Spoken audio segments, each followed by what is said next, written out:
Hey, what's up everybody? It's Axel, and today's video we're going to talk about the Moondrop Singer wireless Bluetooth headphone with no active noise cancellation. It has a 40mm dynamic driver, and we're going to take a look what comes in the box quickly. We'll talk about the build quality, mention a few things about the active noise cancellation, talk about the sound and the overall value. This one costs $79.99.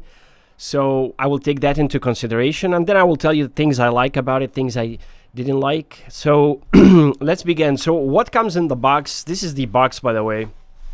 It's a huge box, actually. Like, you can see how big it is. So let me get that out of the way. And basically, the accessories are simple and straightforward. You get a Type-C to Type-A cable for charging this wireless headphone, and you get this nice carrying case that kind of folds, and that's probably it. Battery life, they mention it charges in 1.5 hours and it lasts 48 hours, probably without LDAC. With LDAC, like, it lasted with me over a day. I didn't even need to charge it, but keep that in mind. As far as the build quality goes, this is actually a very lightweight headphone. It measured less than 130 grams on the scale.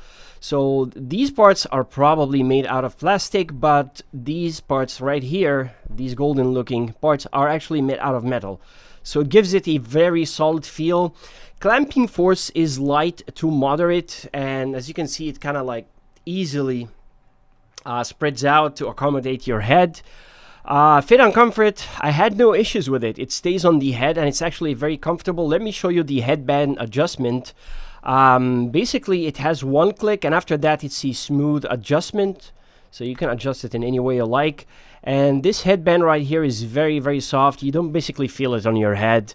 And these earpads, these are non-removable earpads, and they actually feel very, very soft and comfortable. They're almost like a pillow. They say there's a sponge kind of like material inside, and I have to say it feels very, very comfortable.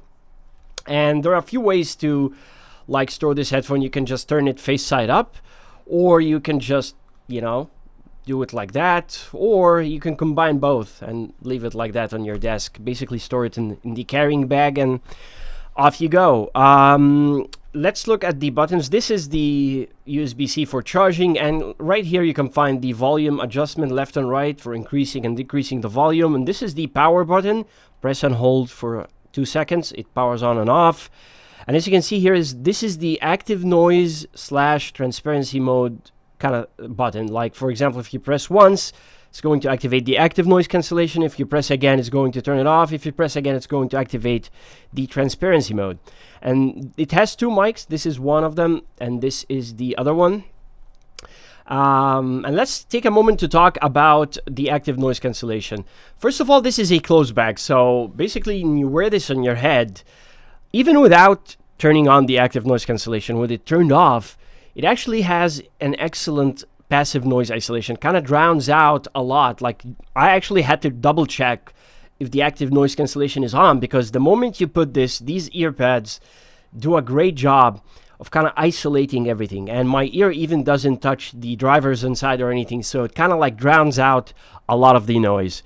And then when you start in the active noise cancellation, everything starts to get kind of muffled. Now, this doesn't have the same level of active noise cancellation as something like the Sony XM4s. I think the Sony XM4s cost a lot more, but still the active noise cancellation there is much superior, where it literally drowns a lot of the noise. Here I would describe that most of the noises are kind of muffled. Like, you can still hear if you snap your fingers in front of you, but it's like 70 to 80% drowned out or muffled. You can literally just try to pick it up. It's very difficult to hear what someone else is saying in front of you. And the moment you just start to play the music, even at the lowest volume, you literally cannot hear anything like in front of you. Even if you snap your fingers, you cannot hear it at the lowest volume. So definitely impressive noise cancellation at the price. The only issue I had with the active noise cancellation is if there is a fan blowing directly on the headphone itself, on the microphones that you can see, or if you're walking outside and there is a lot of windy, noisy environment, you can kind of hear some of the wind noise in the transparency mode and the noise cancellation mode. In the normal mode, you don't hear it at all. Again, that's a minor issue, but I wanted to mention it. Another thing is the transparency mode. The transparency mode actually, again, is really nicely done. It kind of makes you hear a lot of the environment, but I noticed it kind of makes you hear even far off noises, like things like that are, like, for example, a block away from you. You can kind of hear it again, kind of closer to you. And the way to make it more realistic is to lower the volume. So now everything kind of, you know, sounds a bit realistic. That's it. So, like, fit and comfort wise, it's impressive. It's very lightweight, moderate to light clamping force. You can wear this for hours, you will not feel it. It's very light, and the construction, I feel, for the price is impressive. But let's talk now about the most important aspect, which is the sound quality.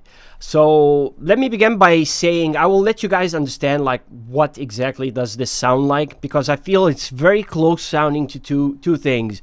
The Moondrop K2, like, it's very similar sounding to the Moondrop K2, but with less treble, or the Moondrop Golden Ages. If you have the Golden Ages, kind of sounds like kind of similar, maybe with a slightly bit more bass. And you kind of understand now what the sound signature is. Basically, you get fantastic bass. It's a very pleasing, inoffensive tonality, and you get lots of quality bass, meaning it's not overwhelming and it's not for bass heads, but the bass amount is there, and it goes deep, reaches low. Even the sub bass is phenomenal. It reaches to 20 hertz. Yes, it can reproduce 20 hertz, and I'm happy because usually budget headphones, especially close backs around this price range, are usually kind of like a V-shaped tuning. And I'm not a big fan of the V-shaped tuning. I think it gets a bit fatiguing and a bit bombastic, not realistic. This is a nicely tuned headphone that gives you a balanced tonality. Let me again continue with the bass. You get the bass slam, you get the punch, but it's not overwhelming, and it's not a strong, you know, bass performance. Like with EDM, it comes alive. You know, with hip-hop, it comes alive, and you can feel it. It's tactile and palpable against your ear, and it's just an enjoyable, satisfying bass thump that's just phenomenal. But it's not too much. So if you're into too much bass, or if your music library has a lot of, you know, super bassy content, this is not it. This is a balanced bass, you know, profile. There is some warmth going on to the lower mid-range and the mid-range itself, and it has that full body presentation.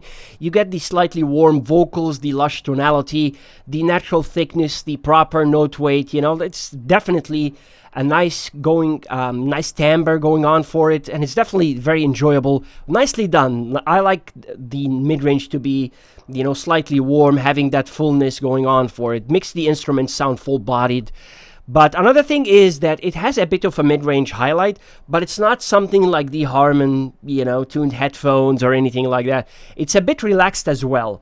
I know it sounds contradictory, but that's how it sounds to me. A bit forward, but still relaxed enough so that you can raise the volume as much as you like and kind of enjoy it, but you never feel that it's an overly forward kind of mid-range. It's kind of in the middle. Let's say that. It's not overly forward, and it's not too relaxed or too laid back or recessed. Just kind of nice in the middle where the vocals, you know, kind of blend in, like a slightly forward from the music, but kind of blend in with the surrounding and with the overall music. Treble is, wow, like super smooth, super inoffensive. Like I tested a lot of like specific sibilant test tracks, and it was never harsh or sibilant in any way. Like I would describe it as very, very, very smooth and airy.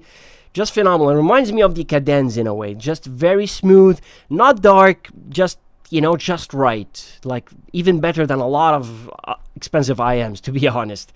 Let's talk about the detail. I think the detail here is impressive. It's not exactly a detail monster, but for the price, you have to keep that into consideration. You have to keep the price into consideration, and it's good for the price. Like I can even feel it can compete with other close backs in this price range or around this price range. This is like $79, so you have to keep that in mind and be realistic. Another thing I want to talk about is the soundstage, because headphones usually have, you know, a soundstage that's much better than IMs, and it's noticeable from the start. While this is a close back, all right, it doesn't have the soundstage of something like even a budget or entry-level headphone like the Philips SHP 9500, those are open backs, and I think they have way more soundstage than something like the Moondrop Singer. But still, the soundstage is impressive, and I'm not sure why. It sounds actually pretty wide, guys, and not wide with every track. I noticed, every track the treble sounds very wide. The twinkles and the EDM, these cymbal crashes sound like they're coming from a distance. But if you listen to audiophile recordings, something like Amber Rhubarth, for example, it's definitely very wide. And I'm not sure if this is digitally done, because most closed backs don't sound this wide. Or maybe I think the distance or the depth of the ear pads kind of play a role here, but it's definitely a wide sounding closed back. Again, at this price point at least, but even with other, closed backs, this is a wide sounding headphone. If you have, test tracks that kind of like emphasize the soundstage width, you will find it here. In terms of depth and height, I would say there is slight depth going on for it. Not slight, it's nice, let's say decent, all right? And some height, but not a lot of height, all right? So it's not going to be that 3D type of presentation. It's more going to be around you with some depth. That's the presentation, like good width, like here, some depth going on for it, and some slight height, like I can hear some of the cymbals up or down. I can actually locate that. Speaking of the imaging again is impressive, and you can accurately kind of like localize or say where the sounds are coming from, specifically like something like these cymbal crashes. I would describe it as precise, with very good precision, but not exactly super precise. And when you factor in the price of this headphone, you kind of like feel it's impressive. So that's basically it. Like, you get all these things, like you get the nice build quality, the lightweight, the moderate clamping force, the sound quality is impressive, the active noise cancellation is impressive. You get a few things I want to mention quickly. The Moondrop app has a few EQ profiles, and you have to use the app to turn on the LDAC, because this has LDAC. So you have to use that first. It was turned off by default. Speaking of the EQ profiles in the Moondrop app, I was not a fan of them, to be honest. I like the stock tuning. They kind of emulate, I think, other popular headphones, like they say R10 and 5 ATP and stuff like that. But I felt the stock tuning is the best, because these other profiles, what they did is they kind of lower the bass too much, and it becomes anemic sounding, or they increase the sub bass at the expense of the mid bass. Or one of them even had like recessed mid-range. So I didn't feel that I was a fan of any of the EQ profiles. But I like the stock tuning, and you can adjust the active noise cancellation. You can adjust the level of gain. You can update the firmware when they release the firmware. This also has a microphone, so you can take phone calls with it. Can connect to two devices at the same time. Range of the Bluetooth is impressive. Can go over 10 meters, and honestly, it's impressive. For the price, you take in all these features and the comfort. I think this is well done, well designed headphone. And I spoke about everything I liked, but now it's time for me to say two of the things I didn't like. One of them I said before is the wind noise. If you're like in a windy environment, like if you're walking on the street. By the way, this never falls off your head, so it could be used, as a nice workout headphone. You can run with it. I walked with it outside, and I even shook my head many times and could never fall off. So this is definitely an impressive feature. But again, as I said, if you're turning on the transparency mode or the active noise cancellation, you might hear some noise if it blows on the mic, or if there's a fan or AC blowing on the mic. Like exactly, you can hear that. Another thing I wanted to mention is the loudness. Now, this does get loud, all right? It gets very loud, but it doesn't get super loud. Like if you're looking for an experience like other analog headphones that connect to a powerful desktop amplifier so that can rattle your skull, and shake you with the bass, this is not going to be it. This gets loud, very loud, but it's not super loud. So this is also something I wanted to mention, because if someone is looking for that, super loud thing, I don't recommend it, but there you go. These are the only things, issues I encountered with it. Super impressive. For the price, again, I love it. Active noise cancellation, the price is phenomenal. The build quality is awesome. It's lightweight, fit and comfort. It's super comfortable, comfy. And yeah, that's probably it, guys. So this gets a thumbs up from me. I have to be honest, sound-wise, I prefer these to the Sony XM4s. I think these are way more balanced and way more enjoyable. But something like the Sony is going to give you better noise cancellation. So that's it. Like and subscribe. If you have any questions, leave them down in the comment section below. I'll get back to you. And until then, peace, guys.